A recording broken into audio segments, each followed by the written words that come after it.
Welcome to Kalima Horra with me, George Galloway, here in Beirut for الميادين television. For this show, we're going to make a kind of tour de horizon of the Arab Middle East and in particular the plight of religious minorities within different Arab countries, which has been thrown into sharp relief by events in Syria over the last 3 years and in Iraq much more recently. We'll be looking at the situation in Palestine, where after the onslaught of the recent barbaric Israeli attacks, the world has looked on transfixed and increasingly angry at the outrageous, out-of-control behavior of the world's #1 rogue state. Shocked they may be, but the question is, what are they going to do about it? I'll be joined here by 2 expert guests here in Beirut and another from Chicago in the United States of America joining us via Skype. We have Sarkis Abu Zaid, a particular expert on the situation of Christians in the Arab area, and Jaber Suleiman, whose writings and research on the Palestinian question will illuminate this discussion. And we'll be talking to Namrud Suleiman in the United States from Chicago, if the connection allows it. Sarkis, may I come to you first, please? The situation of Christians in the Middle East has existed for 2 millennia. Jesus walked in these parts, in Nazareth, in Bethlehem, in Jerusalem, and his followers, original followers, were here, were Arabs. And for most of that, the 2 millennia, the Arab Muslims and Christians have gotten on famously, and before Zionism, including Arab Jews also. Zionism changed all of that paradigm, first in Palestine, and the failure to resolve the situation in Palestine has led to this radicalization, fanaticization, extremization of a section of the Muslim community. Now we have a situation where the Christians in Palestine are diminishing in number, leaving, fleeing, and being given green cards to do so. In Lebanon, the polarization on sectarian lines has left many Christians anxious and nervous about their future. In Syria, we have had massacres of Christians and the decapitation of Christian clerics and the despoliation of their holy places, and indeed the holy places of other Muslim religious minorities.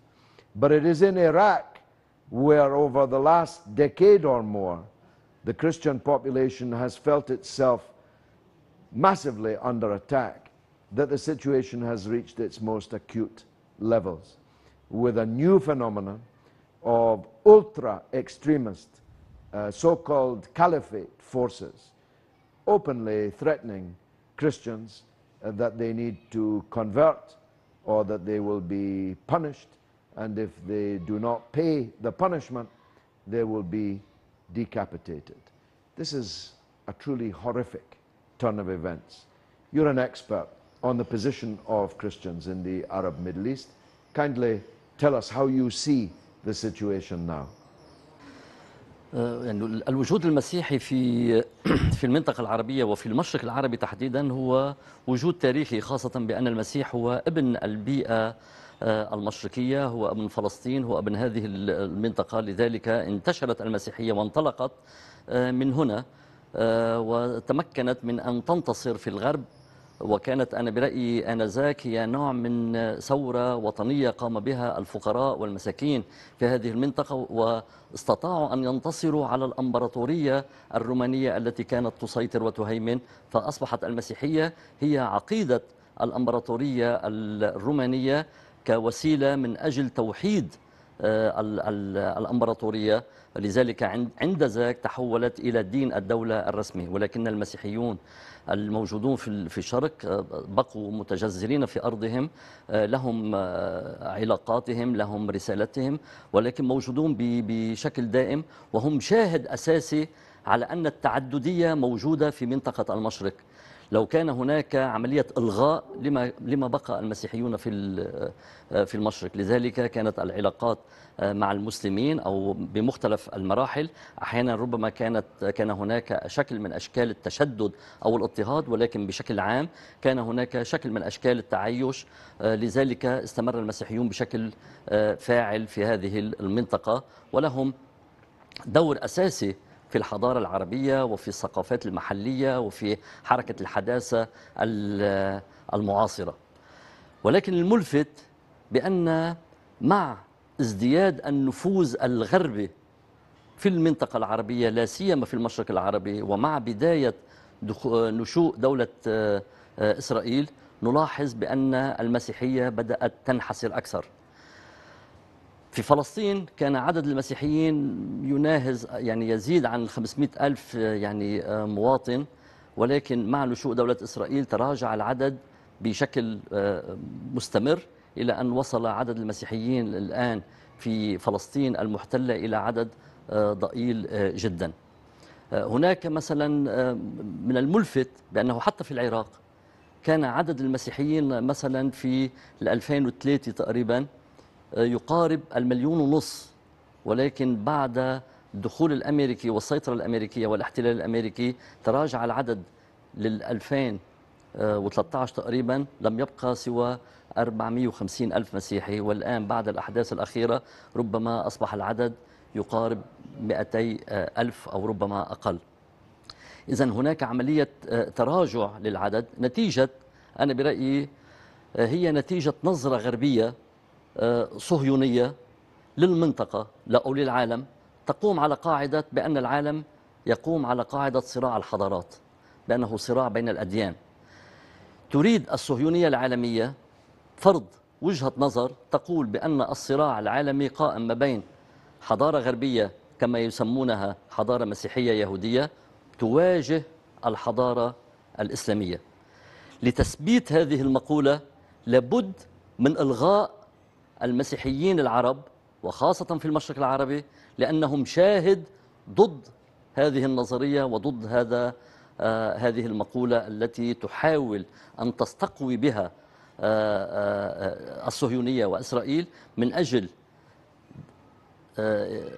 يعني تأمين الدعم الأمريكي لها بوجه التيارات العربية والإسلامية. لذلك أنا برأيي ما يحصل الآن هو نشوء، يعني كما نشأت الصهيونية من رحم أو شكل من أشكال اليهودية، حاولت أن تعمم نموذج آخر هو الصهيونية المسيحية الداعمة لها. والآن للأسف أنا برأيي ينشأ نوع من صهيونية إسلامية هي تشوه صورة الإسلام قائمة على عملية الإلغاء الآخر، لأن الصهيونية بالأساس تقوم على فكرة الإلغاء الآخر وعدم الاعتراف به تحت قاعدة المعروفة في التوراة، هي بأن بشعب الله المختار، وكأن الله اختار فئة معينة من الناس وميزها عن الآخرين. لذلك انطلاقا من هذا المنطق الإلغائي يتم الآن إنشاء نوع من صهيونية إسلامية هدفها تشويه صورة الإسلام من جهة، ومن جهة أخرى أن تعمل على إلغاء الأقليات أو الآخر، بينما هي في الواقع أيضا تلغي كل الفئات المعتدلة داخل الإسلام نفسه. إذن الوضع المسيحي في المنطقة هو جزء من وضع المواطنين العرب بشكل عام. يعني هناك مواجهة جدية، هناك تحدي فعلي مع منطق الإلغاء التي قامت عليه الصهيونية واستطاعت أن تقيم دولة إسرائيل، والآن تسعى إلى إعلان الدولة اليهودية. من أجل تبرير هذا الموضوع لابد من إلغاء المسيحيين بشكل أساسي والأقليات بشكل عام من منطقة المشرق العربي من أجل تبرير وجود الدولة اليهودية. ولذلك استعانت من جهة بترويج وبإطلاق ما يسمى بالصهيونية المسيحية، والآن تعمل لإنشاء صهيونية إسلامية. هذه الصهيونية المثلثة الأضلاع أنا برأيي هي الخطر الفعلي على الديانات السماوية الحقيقية وعلى المسيحيين المشركيين بشكل خاص. Well, Christian Zionism is a phenomenon to which I want to return with you later in the show. But Jaber, the idea that there can be an Islamic anti-Christian phenomenon is something quite new. It presumably emerges from the swamp of despair in the Muslim world about the total failure of the political systems in this region to either liberate Palestine or even give a decent standard of life and a decent standard of civic life to their own people.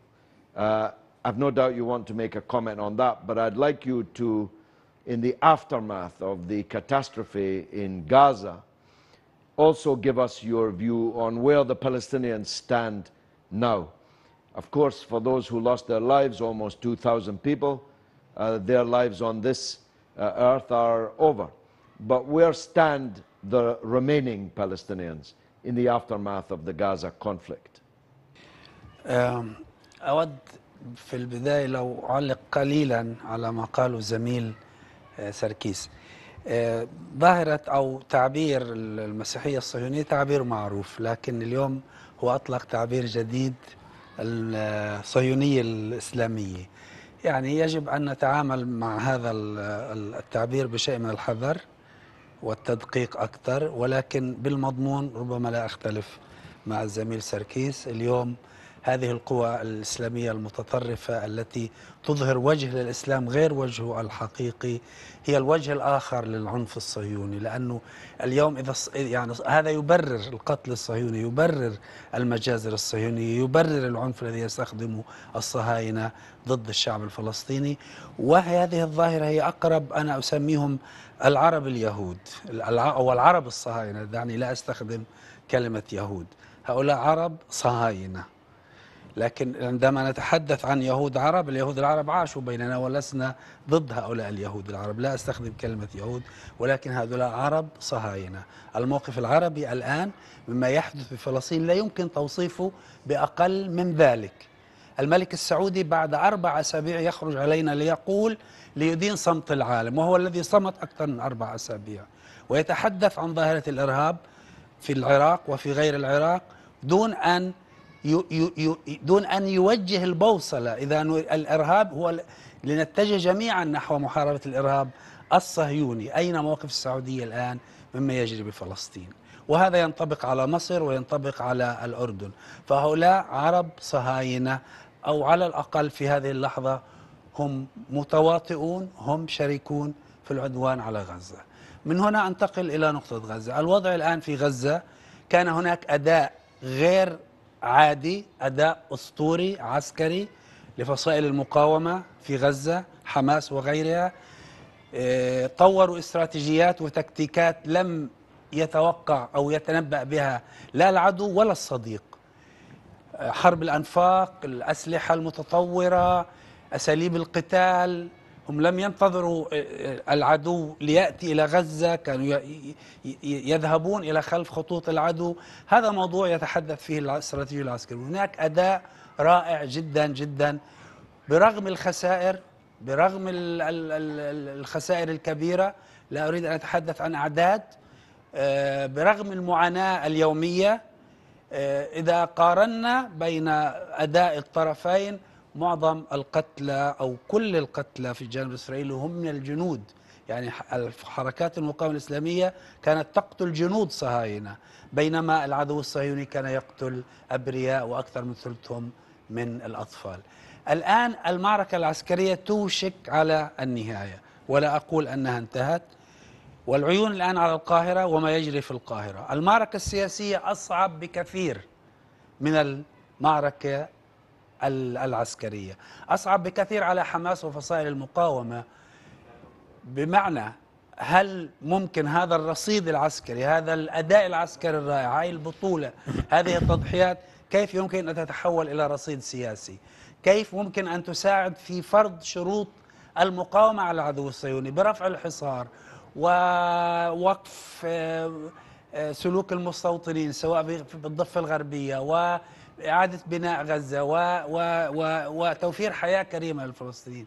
أعتقد أن حماس أو فصائل المقاومة الفلسطينية تواجه لحظة صعبة، لأن العدو بالأساس العدو الصهيوني عندما فكر في شن هذه الحرب ظن أن هناك لحظة عربية ولحظة إقليمية مواتية للاستفراد بحماس وبحركة والمقاومة الفلسطينية وفصائلها جميعا، حيث أن العلاقة مع مصر متوترة. مصر حولت خلافها السياسي مع حماس، وهذا خلاف ممكن يكون مشروع، إلى عداء، وحولت هذا العداء مع حماس إلى عداء مع غزة وإلى عداء للفلسطينيين، وهذا ما تشهد به وسائل الإعلام المصري، ما نراه يوميا على شاشات الإعلام. إذن إسرائيل ظنت أن هذه لحظة مواتية، السعودية أيضا في انكفاء خليجي وسعودي إلى الداخل، في تمزق بالعراق. فإذا الوضع العربي غير مواتي. لم تخوض المقاومة الفلسطينية معركة قبل ذلك في ظل ظروف عربية وإقليمية وإسلامية أسوأ مما نشهده اليوم. إذن المعركة قاسية، المعركة السياسية قاسية، ولا يمكن أن نستطيع أن نحقق شيء إلا بتعديل هذا العامل، هذا الخلل في العامل الموضوعي، في الواقع الموضوعي، بوحدة فلسطينية، بوحدة فلسطينية متينة. حتى الآن لنقول أن أداء السلطة قد تحسن. في البداية لم يكن الفلسطينيون راضين عن أداء السلطة، لأنه هناك قيود التنسيق الأمني وغيرها من القيود. كنا نرى أن المظاهرات تخرج في مناطق التي لا تخضع لسيطرة السلطة بال 48 وبالقدس، وليس في المناطق المصنفة ضمن مناطق سلطة نفوذ للسلطة. الآن الأداء الفلسطيني تحسن منذ فترة، هناك وفد فلسطيني موحد بالقاهرة، هناك توافق على تعديل الورقة المصرية لصالح الموقف الفلسطيني. نتمنى أن يستمر هذا التنسيق وألا يكون مؤقت، وألا يكون نوع من الاستثمار من قبل السلطة لقطف الثمار السياسية. كنا نلاحظ إذا أردنا المقارنة بلبنان 2006، المقاومة كانت تقاوم بالجنوب، لكن حكومة السنيورة كانت تفاوض في المفاوضات. فالسلطة لا نريد للسلطة أن تكون طرف محايد، طرف وسيط، هي طرف فلسطيني أصيل. نريد أن نستغل في فرصة نادرة فلسطينية كي نعيد بناء الوحدة الوطنية الفلسطينية ونبني عليها في المستقبل. القضية ليست قضية العدوان فقط ووقف العدوان وإعادة إعمار غزة، القضية قضية الاحتلال. يجب أن لا ينسى الفلسطينيون أن المسألة الجوهرية هي الاحتلال. فكيف نبني على هذا الصمود؟ كيف نبني على هذا النصر العسكري الذي تحقق في غزة؟ نفرض شروط على العدو برفع الحصار، بفتح الميناء، بسماح للصيادين بالصيد في المياه الإقليمية، بالزراعة في المنطقة المحايدة، بإعادة إعمار وبناء غزة، بحرية الحركة والبضائع وإلى آخره. أنا بعتقد أن هذا الوحدة الفلسطينية، التماسك الفلسطيني، هو ما من شأنه أن يغير الوضع العربي والإسلامي لصالح الموقف الفلسطيني. I agree with you that there is a problem with the term that Sarkis used, Islamic Zionism. But just as Zionism became a mirror image of Nazism, two sides of the same coin, I think he's right that the extremists in Iraq, the ultra-extremist, sectarian, takfiri, Muslim tendencies are a mirror of Zionism. Both say that the other cannot live here. The other has to be driven out or be changed, disappeared. We'll explore that later in the argument. But I want to put to both of you something that I'm in a good position to observe.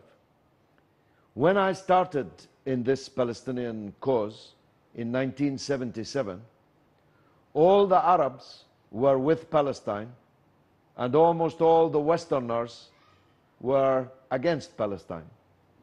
In this last few weeks, we have witnessed all over the Western world, all over the Christian world, gigantic upsurge of pro-Palestinian activity, boycott campaigns, demonstrations for Palestine, hundreds of thousands of people in every capital. While in the Arab world, there has been largely quiet. Of course, the regimes, we've come to expect this kind of performance. But on the street and from amongst the masses, unless I have just not been seeing it, there has been an equanimity about the events in Gaza. Sarkis, what does that say to you?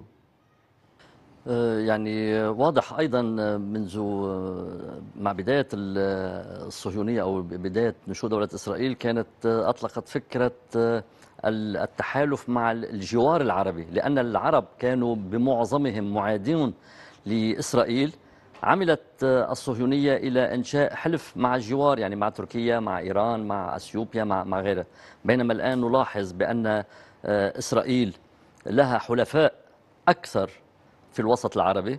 لذلك أنا أصر على التعبير الذي ذكرته بأن هناك صهيونية إسلامية أو فلنقل صهيونية عربية أو ما شئت، بس عمليا هناك تيار كبير في الوسط العربي أصبح متحالف ومتواطئ مع إسرائيل إن علنا أو سرا، إما عبر المعاهدات الموجودة أو عبر الاتصالات السرية، بشكل أصبح هناك نوع من التواطؤ أو نوع من التحالف بين قسم كبير من الحكام العرب وإسرائيل. وهذا أنا برأيي ما نشهده الآن، رغم المآسي التي حصلت في غزة ورغم الكارثة ورغم المجازر، الجامعة العربية لا تتحرك.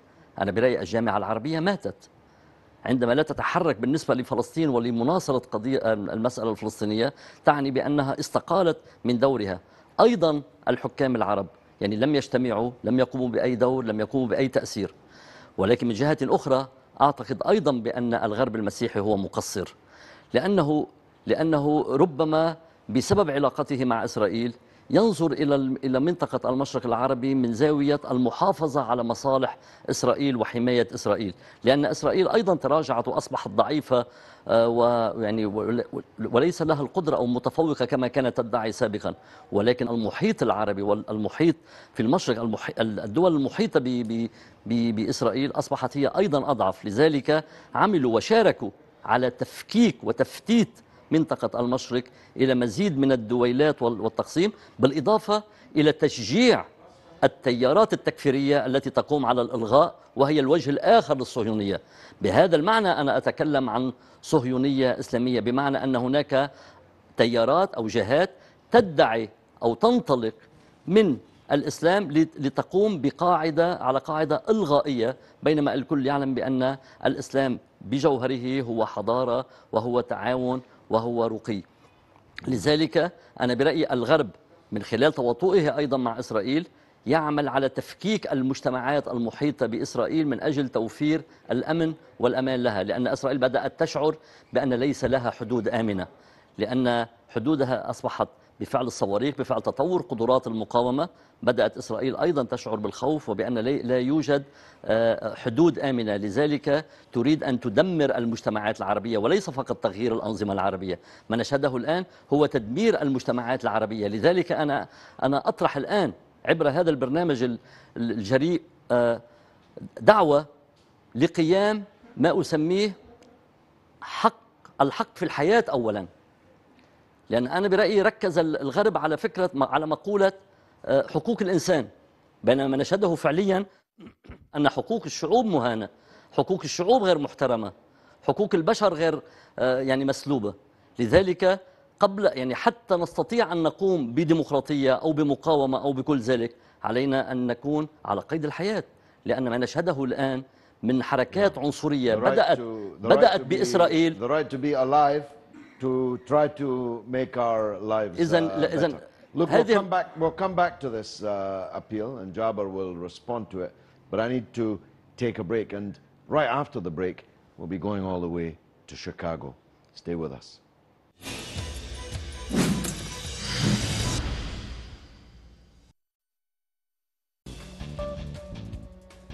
You're watching Kalima Horra with me, George Galloway, here in Beirut on Al-Mayadeen television.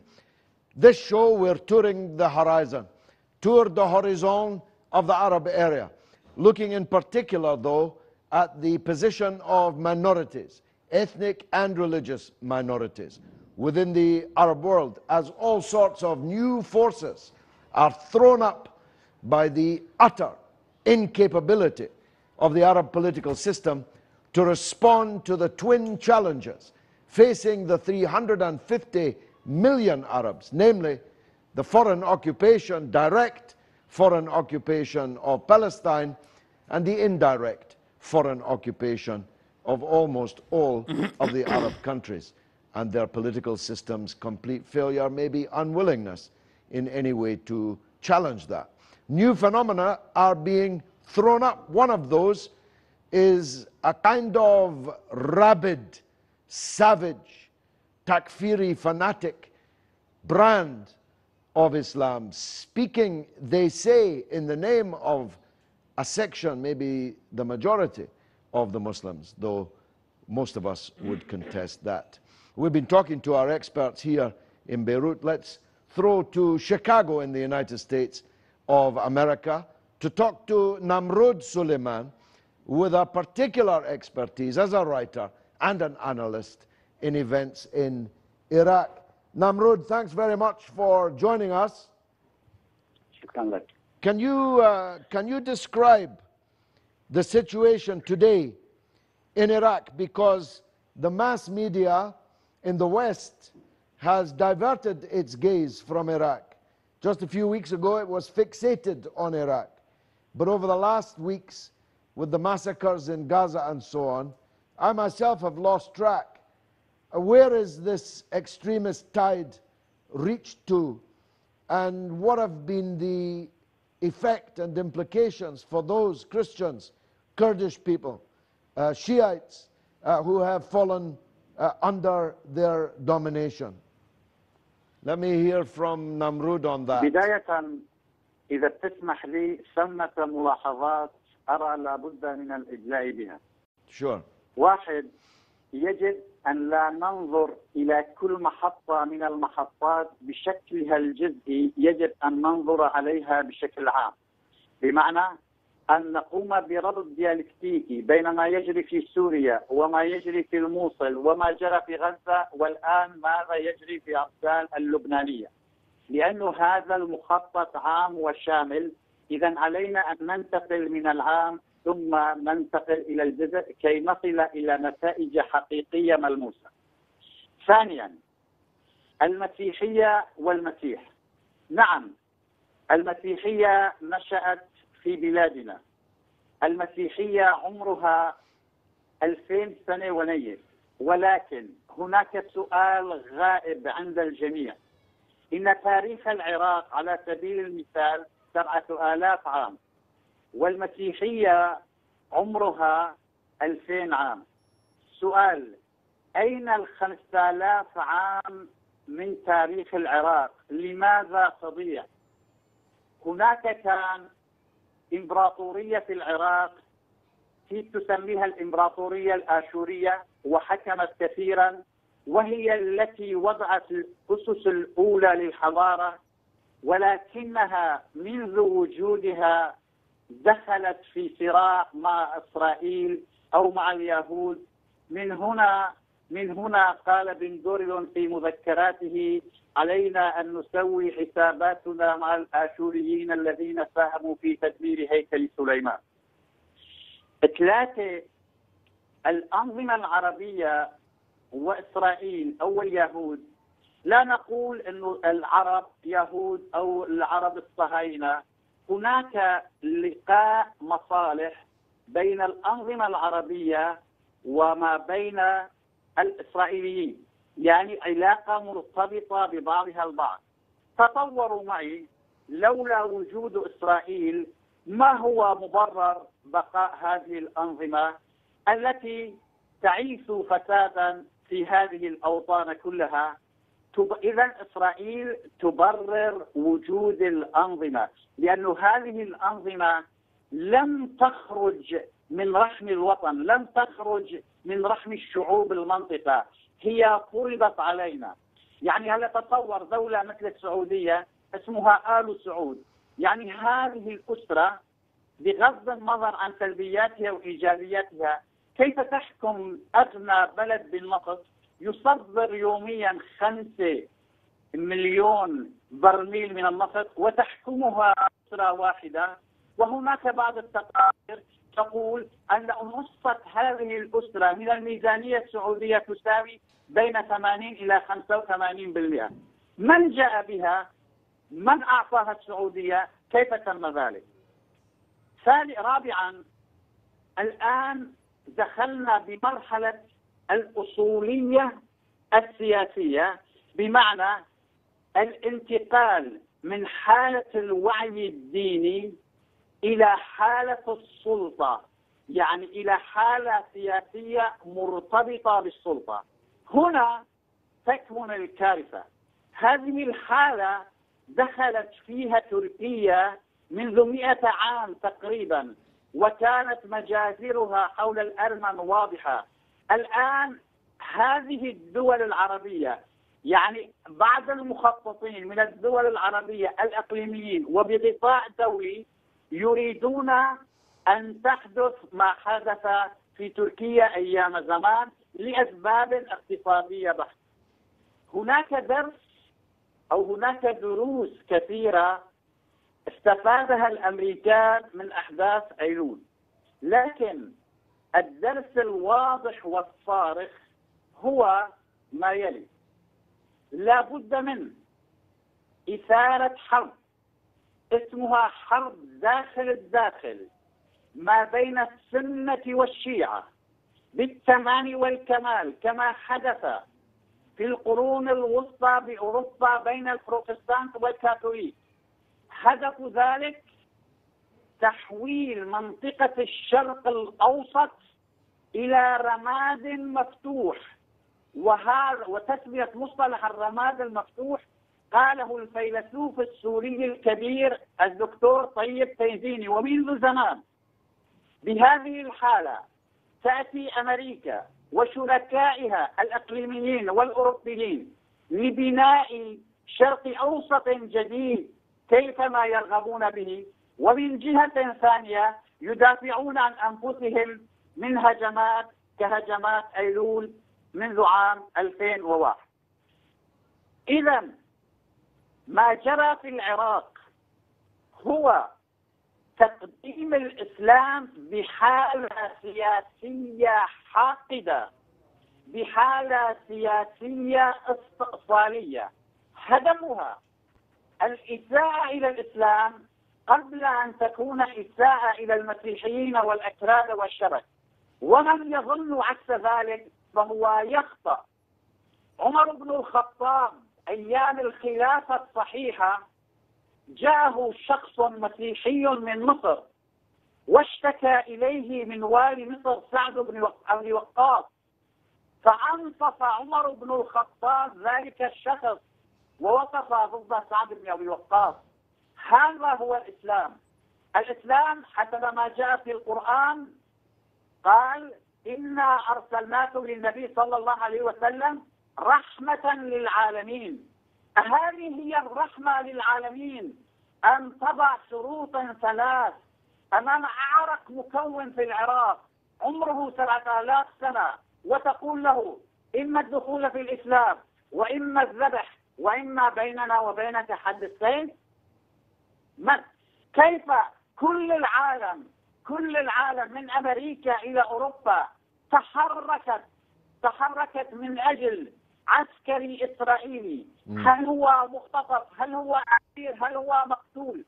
توقف الحراك السياسي في العالم أمام هذا العسكري. ولكن عندما تأتي داعش وشركاتها وتحول رؤوس السوريين والعراقيين إلى كرة قدم يلعبون فيها بالملاعب، لا يهز جفن لهذا العالم. إن هذا هو بركان أخلاقي، سنن أخلاقي في حق الدول التي تدعي الديمقراطية، التي تدعي الحرية، التي تدعي حقوق الإنسان. آن الأوان لهذه الشعوب المضطهدة أن تنهض.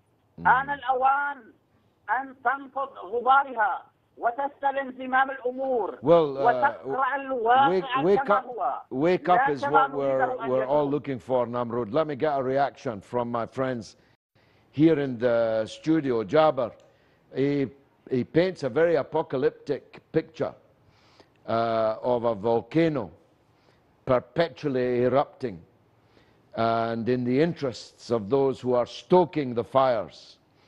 Is that how you see it? In which case, how come so many are suckers for such a perspective? How does the line of the Daesh and the Islamic State and sectarianism find so many willing ears in this region? Jaber. بالبدء دعنا لا نختلف على المصطلحات، إنما نركز على المضمون. بالنسبة للصراع العربي الإسرائيلي أو الصراع العربي الصهيوني، نعم هناك عرب صهاينة، هذا لا أمر لا جدال فيه.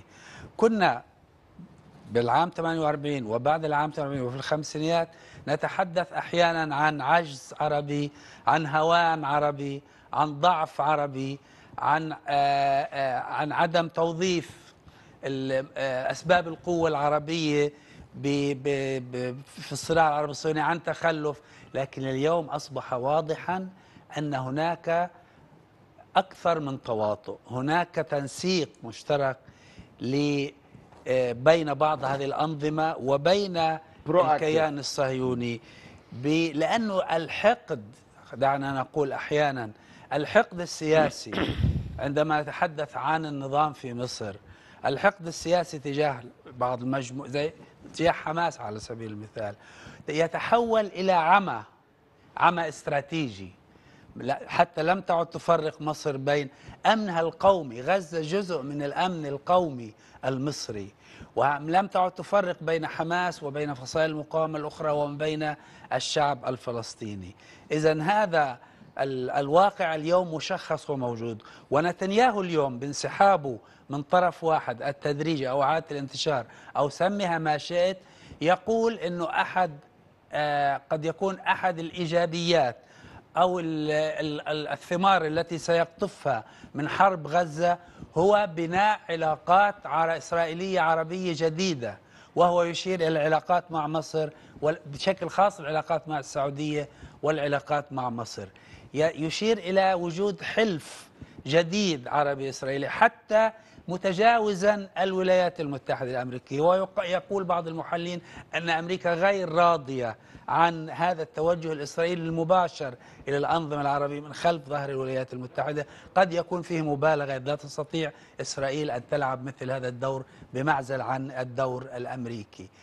الكثيرون يتحدثون اليوم أيضا عن أن دور إسرائيل أو دور هذا الكيان الصهيوني كالاستراتيجي، الدور الوظيفي دعنا نسميه، أو دور الثكنة العسكرية أيضا أنه يتراجع، لكن في نظر الولايات المتحدة الأمريكية، لذلك إسرائيل تعوض عن هذا ببناء حلف مباشر مع كثير من الدول العربية. تحدث زميلي عن الحق في الحياة، أنا أتحدث عن الحق في الحياة والحق في الاختلاف والحق في التنوع. إن الحق في التنوع والحق في الاختلاف يجب ألا يحرمني من الحق في الحياة، لا يحرم الإنسان من الحق أقتلك لأني مختلف، لأنك تختلف عني، أو يعني هاي المسألة يجب أن نراها بالمنطقة. طبعا التطرف التكفيري هو يبرر وجود التطرف الصهيوني، هما وجهان لعملة واحدة. إسرائيل من أين أتت يعني فكرة يهودية الدولة والنقاء العرقي، وكل هذا يستمد عناصره أساسا من وجود هذه الأنظمة الاستبدادية. نقطة أريد أن أتحدث عنها أيضا، ربما لا يوافقني الكثير عليها، أن هذا التطرف التكفيري هو ليس فقط نتاج مؤامرة، وليس فقط نتاج مؤامرة جاءت من الغرب أو جاءت من إسرائيل. هاي الترسانة الفكرية لهذه المجموعات المتطرفة أيضا موجودة في تراثنا، موجودة في تراثنا الإسلامي وتراثنا العربي، لم تأتي لم تهبط علينا من السماء. يعني في استغلال لبعض عناصر التراث وتأويلها وتوظيفها بشكل خاطئ.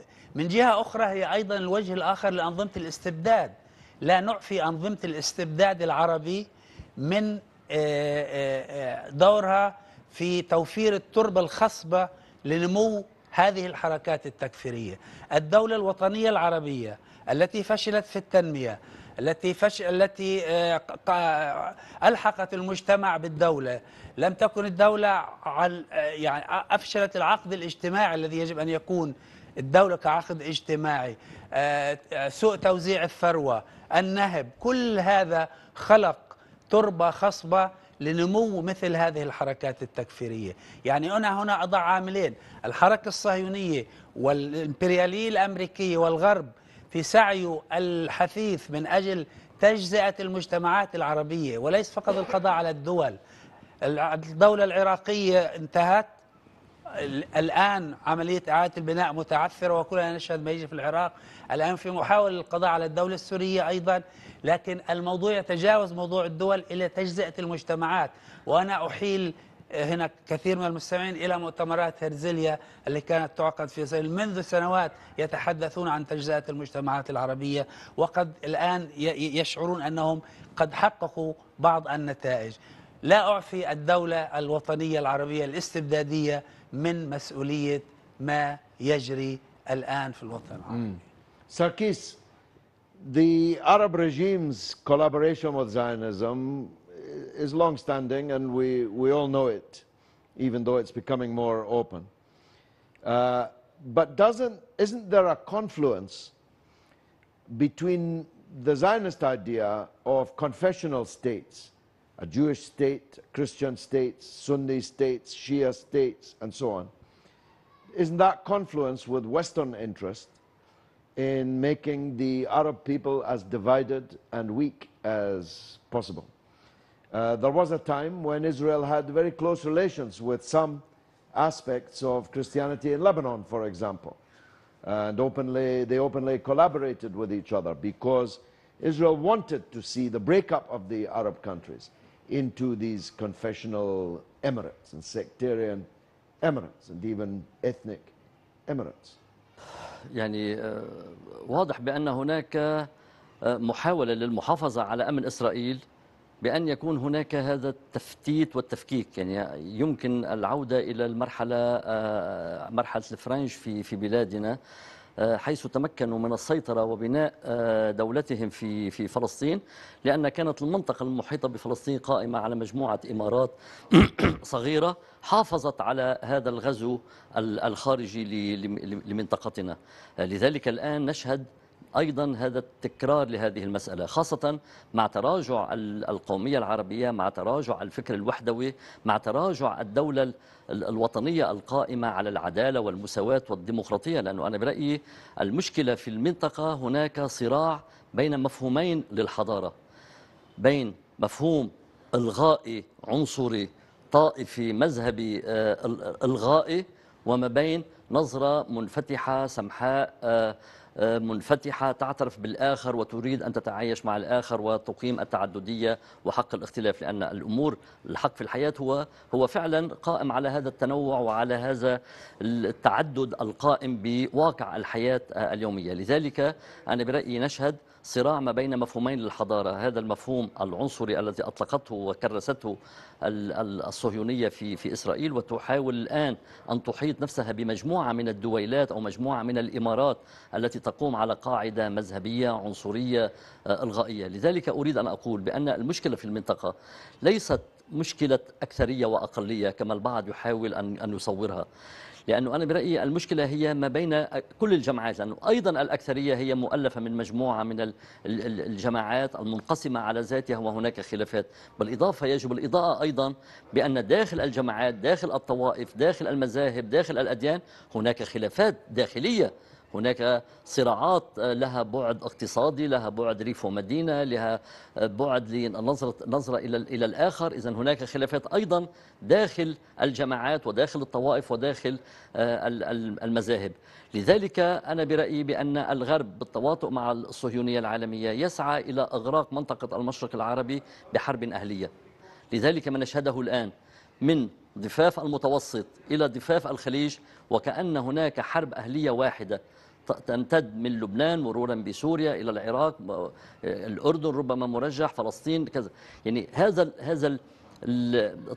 التزامن ما بين مجزرة في غزة وتهجير في الموصل، أنا برأيي له دلالة رمزية بأن منطق التهجير منطق، وأقول هنا تهجير المسيحيين وربما تهجير المعتدلين وتهجير العلمانيين وتهجير كل من لا يقبل بهذا المنطق الإلغائي، من أجل فرض التوطين على هذه الدول. لأن ما زالت إسرائيل تسعى وتخطط إلى نوع من الترانسفير، إلى نقل الفلسطينيين من ديارهم من أرضهم في فلسطين، ومحاولة فرض تسكين وتوطين في الدول الأخرى. لذلك هناك مشروع واحد على مستوى المنطقة تقوده الغرب الأمريكي تحديدا مع الصهيونية العالمية من أجل تفتيت هذه المنطقة. لذلك هذا المشروع حتى يستمر وحتى يقوم مطلوب تدمير حضارات هذه الدول، خاصة وهذا ما ذكره الزميل المشارك بأن هذه الحضارات العريقة التي كانت هي أساس وكانت موجودة ما قبل الأديان السماوية ولها عمق تاريخي، يتم الآن تدميرها إن كان في العراق أو في سوريا أو في غير من المناطق من خلال محو الذاكرة التاريخية والحضارية لشعب هذه المنطقة من أجل فرض ثقافة ثانية إلغائية عنصرية لتقسيم هذه المنطقة وأدخالها بفتنة مستمرة وحروب أهلية مستمرة حتى تتمكن إسرائيل أن تستمر. لأن بداية المشروع الإسرائيلي كان يقوم من النيل إلى الفرات، ولكن عندما عجزت إسرائيل من استقدام عدد كبير من اليهود إلى فلسطين وقيام دولة عظمى وتحقيق الاستيطان، اضطرت أن تتحول إلى نوع من إمبريالية محلية، بمعنى أن تكون هي دولة دينية، دولة تيوقراطية، دولة يهودية، ولكن أقوى من الدويلات المذهبية والعرقية الأخرى الموجودة إلى جانبها. انتقل منطق الهيمنة من الاستيطان إلى الهيمنة على الدويلات التي يتم عملية تفريخها في مختلف المناطق بالمشرق.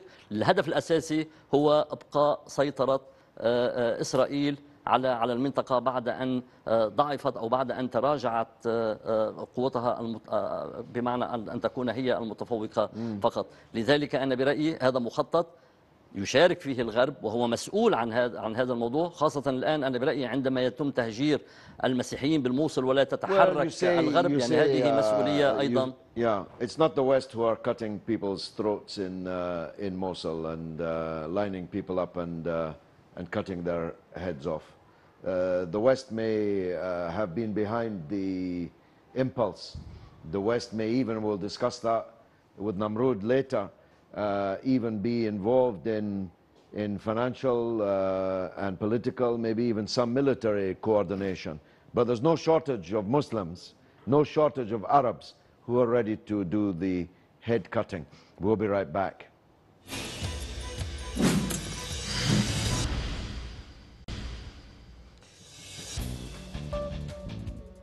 You're watching Kalima Horra with me, George Galloway, here in Beirut and talking on Al-Miadin television about the state of the Arab world. And my goodness, what a state it's in.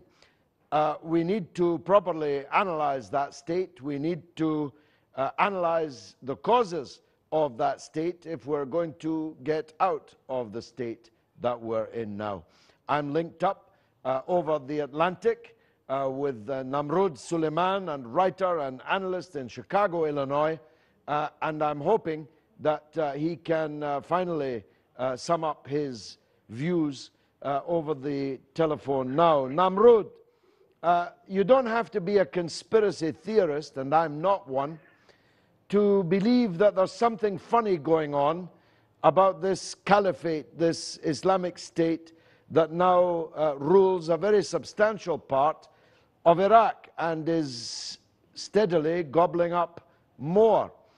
Here we have billions, hundreds of billions, maybe more than 1 trillion spent by Western countries in overthrowing the previous regime in Iraq. The loss, never mind of the million Iraqis, but the loss of an ocean of blood of British and American and other foreign soldiers, and yet they appear to be unmoved by the fact that Al-Qaeda, or worse than Al-Qaeda, is now ruling in great and historic parts of Iraq. So I'd like your view on this.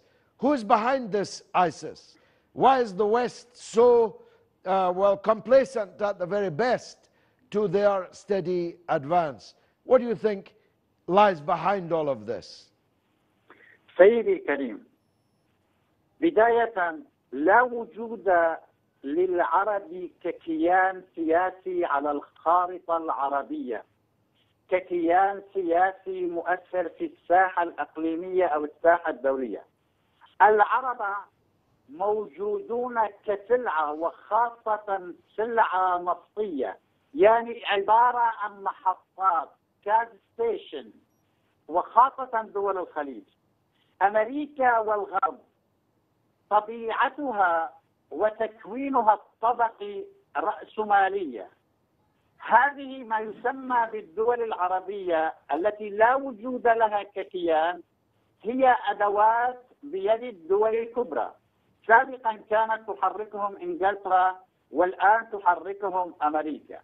وإلا الكل يتذكر كيف تحركت جامعة الدول العربية بسرعة البرق لضرب ليبيا، وكيف تحركت لقطع العلاقات الاقتصادية والدبلوماسية والتآمر على سوريا.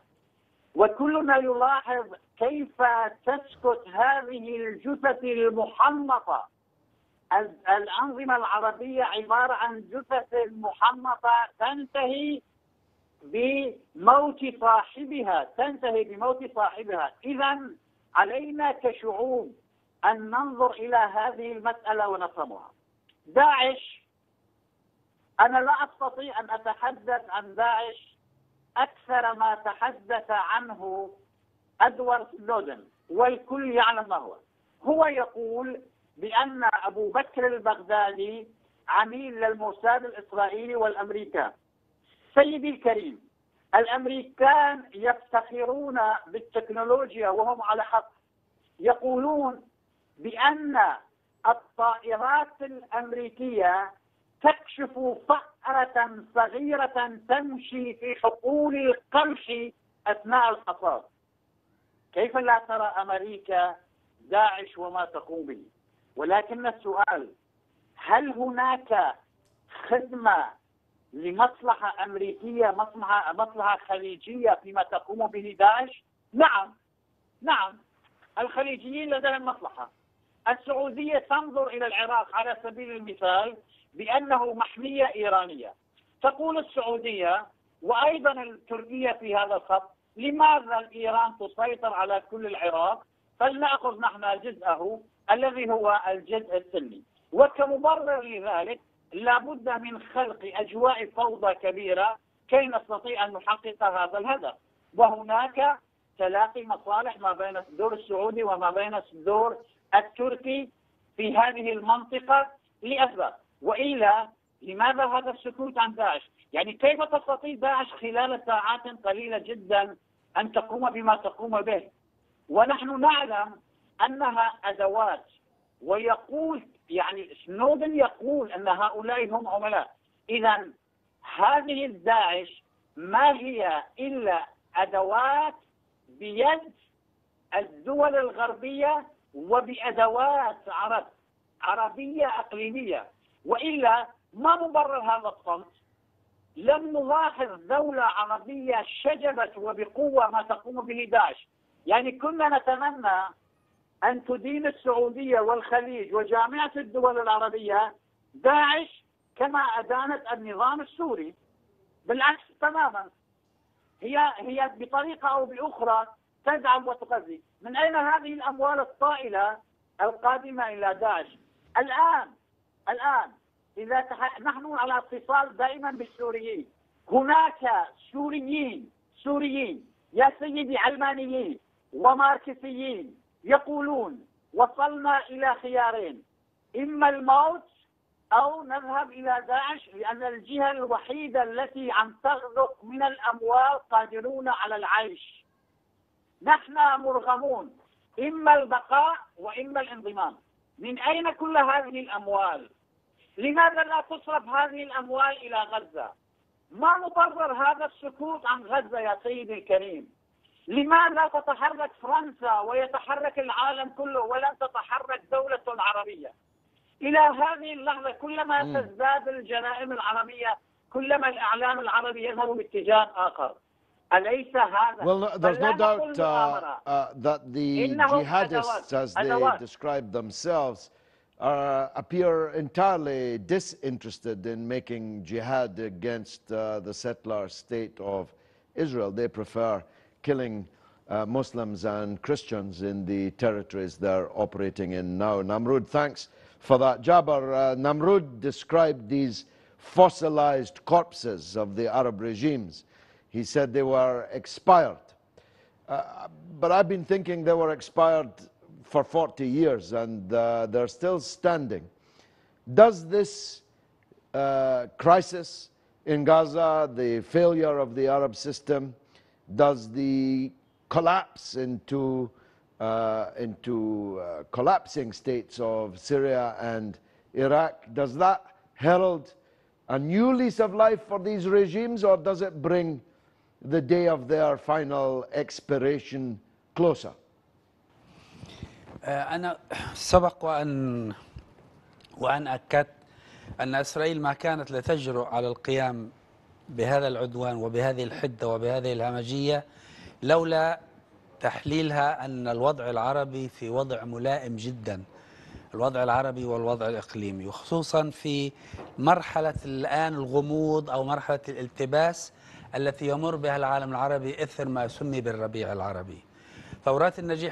ثورات الربيع العربي لم تنجح حتى الآن، لم تستقر الأوضاع في الدول العربية التي بدأ فيها هذا الربيع، من تونس إلى مصر إلى سوريا إلى آخره. إذن هذه الأنظمة أيضا لها تاريخ، عند أسباب قوتها ألغت المجتمعات. هذه الأنظمة ألغت مجتمعاتها، فرغت هذه المجتمعات من كل قوى التغيير، وبالتالي أفرزت يعني حتى هذه المعارضات العربية في كدور هي من نتاج هذه الأنظمة على مدى طويل من الزمن. هذه الأنظمة لا تزال قوية، هذه الأنظمة تغلب مصالحها الذاتية على الاعتبارات القومية العربية العليا، على اعتبارات تحرير فلسطين، على اعتبارات دعم نضال الشعب الفلسطيني، لأنها تستمد أساسا استمرار وجودها من خلال تحالفاتها ودعمها القادم من الولايات المتحدة والغرب. فهناك إذن مصلحة أكثر ما هناك مصلحة مشتركة، هناك يعني توافق بين هذه الأنظمة على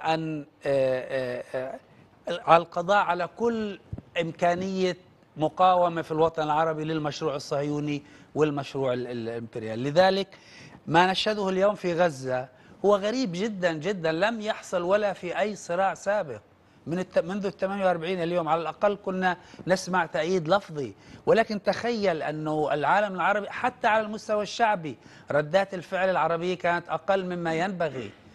فهذا وضع غريب جدا يعكس مدى عمق تحالف هذه الأنظمة وترابط مصالحها مع مصلحة إسرائيل.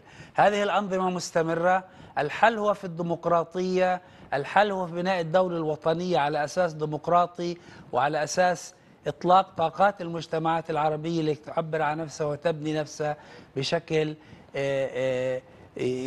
يعني لا يوجد تناقض بين الصراع ضد المشروع الصهيوني وبين النضال اليومي، النضال من أجل الخبز في المجتمعات العربية. يعني عدم الفصل بين المسألة الوطنية أو المسألة القومية وهي الصراع مع إسرائيل والقضايا الاجتماعية اليومية. وهذا ما نشهده. كثير من هذه الأنظمة ترهن نفسها للغرب وتعطي الأولوية لبقائها تحالفاتها على حساب الصراع العربي الصهيوني. نحن في مرحلة صعبة، ولكن هذه مرحلة متحولة ومتغيرة. الأساس هو الحركة والتغير وليس السكون والجمود. لا أعتقد أو أتمنى، لا أستطيع أن أقول أعتقد، أن تؤدي معركة غزة إلى تغيير في البيئة السياسية العربية وفي المناخ السياسي العربي، ومرة أخرى انطلاقا من وحدة الموقف الفلسطيني. بدون وحدة الموقف الفلسطيني لن نستطيع تغيير المناخ العربي السائد الآن. وكلنا نعلم، لسنا احنا كمحللين عرب نقول ذلك، ربما تابعنا الحوار بين ديفيد هيرست وبعض الإعلاميين السعوديين، والذي أكد فيه ديفيد هيرست أن هذه الحرب كانت بتمويل سعودي. هذه الحرب it's now frequently والآن discussed. الحلف المصري السعودي. CNN asked, Wolf Blitzer asked, where are the Arabs? The Arabs are strangely silent in this picture. Sarkis, I said I'd come back to you on the issue of Christian Zionism, which is a particular interest of mine, coming as I do from a Roman Catholic background in the West. It's as if the Christians outside are unaware of the existence of Christians inside the Arab world. It's as if they have taken Jesus out of his context, as if they forgot that Jesus was born here. And Christian Zionism is the most powerful enemy that we have. The US Senate voted recently in defense of Israel over the Gaza matter by 100%. 100% of the senators voted to defend Israel, to condemn the Palestinians, and to condemn the United Nations for threatening to investigate the crimes of Israel. They did not do so under pressure from Jews in America. There are not many Jews in America. They did so under the pressure of tens, scores of millions of Christian Zionist fundamentalists. That's the real Israel lobby in the United States. How did this happen? And how can we reconnect the Christians in the Arab world with the Christians outside? سبق وذكرت في البداية بأن لا شك بأن المسيح والمسيحية هي بنت المشرق، بنت هذه المنطقة. وعندما انطلقت من هنا انطلقت حاملة يعني تراث وحضارة هذه المنطقة. لذلك أنا أعتبر بأن المسيحية في الأساس هي ثورة وطنية تعبر عن المخزون الحضاري الذي كان موجود في هذا الشرق.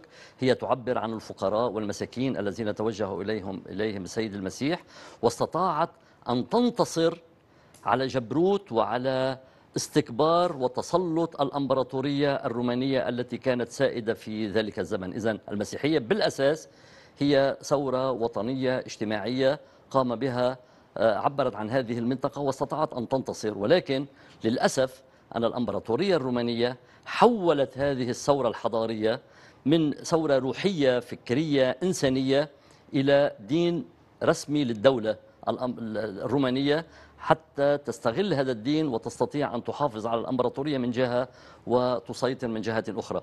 وأنا برأيي هذا ما حصل في الغرب.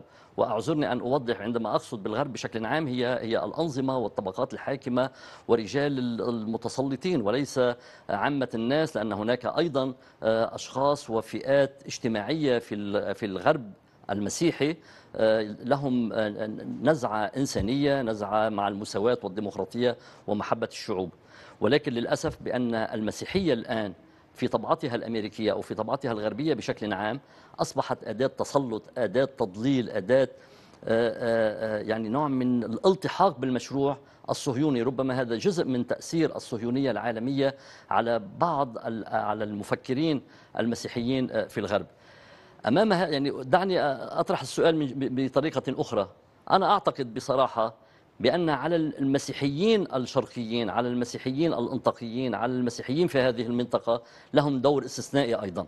لهم رسالة جديدة هي استعادة المسيح الحقيقي من هذا الغرب المستعمر أو الذي حول الحضارة إلى أشياء، إلى سلع، إلى تسلط، إلى ظلم، إلى عنصرية، إلى بغض الآخر. أنا برأيي مسؤولية المسيحيين الشرقيين هي روحنة هذا العالم المادي، لأنه أنا برأيي هناك أزمة حضارية في الغرب، هناك أزمة حضارية في العالم، لأنه بسبب هذه الحروب، هذه البغضاء، هذه الكذا، وهذا كله أنا برأيي يتناقض مع جوهر الديانة المسيحية ومع رسالة المسيح. لذلك على المسيحيين في الشرق أن يكونوا هم رواد هذه الرسالة الحضارية من أجل روحنة الحضارة الغربية وأعطائها مزيد من البعد الإنساني، لأنه لا يمكن أن يقبل المسيحي الحقيقي بما يجري في غزة وبما يجري من استغلال ومن اضطهاد ومن إلغاء للآخر. هذا يتناقض مع رسالة المسيح، مع رسالة المسيحية. وأنا برأيي بالدرجة الأولى مطلوب من المسيحيين في الشرق أن يستعيدوا هذا الدور وأن يعيدوا هذا البعد الإنساني الروحاني إلى الحضارة، وإلا أنا برأيي نحن ذاهبون إلى مزيد من القتل، إلى مزيد من الدمار، إلى مزيد من الإلغاء. لذلك من جهة أخرى المشكلة أيضا ليست هي فقط عملية تهجير المسيحيين من فلسطين أو من العراق مؤخرا أو كذا. أنا برأيي هي هناك محاولة للقضاء على الحضارة المشرقية ككل، هناك محاولة إلى إغراق هذا المشرق بحروب إلغائية، بحروب أهلية، بصورة للموت.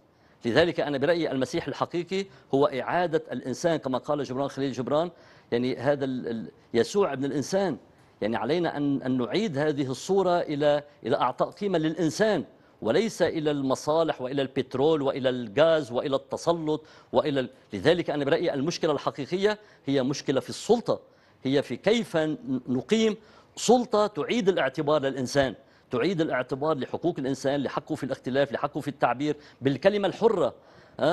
لذلك أنا برأيي هذه رسالة المسيحيين المشرقيين في الدرجة الأولى ورسالة جميع أبناء المشرق بأن يعيدوا الاعتبار للحضارة بهذا البعد، بأن نعيد الاعتبار إلى الإنسان بما يعني من طاقة حرة مبدعة خلاقة، لا أن يكون مادة للقتل فقط. وهذا ما نشهده من حركات تعمم الموت وتسارع في القتل في هذا الشكل المشهدي. يعني هناك نوع من المشهدية لعملية القتل أنا برأيي لا تؤذي فقط الضحية، ولكن أيضا تؤذي وكل إنسان في هذه المنطقة يشاهد هذه الصور البشعة. يعني مطلوب إعادة الإنسان إلى نوع من البربرية القتالة، بينما أنا برأيي مطلوب أن نعيد الاعتبار إلى الإنسان، وذلك لا يكون إلا بقيام دولة مدنية علمانية ديمقراطية وطنية علمية.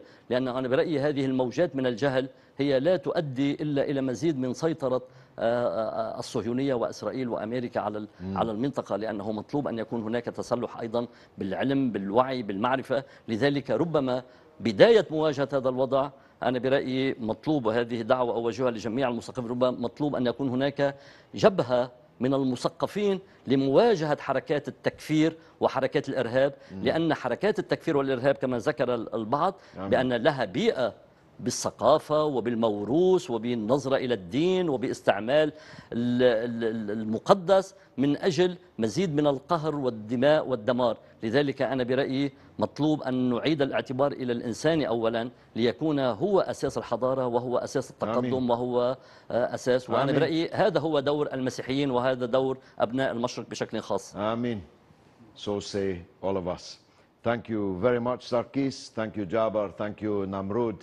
In Chicago, this has been George Galloway for Kalima Horra on Al-Miadin.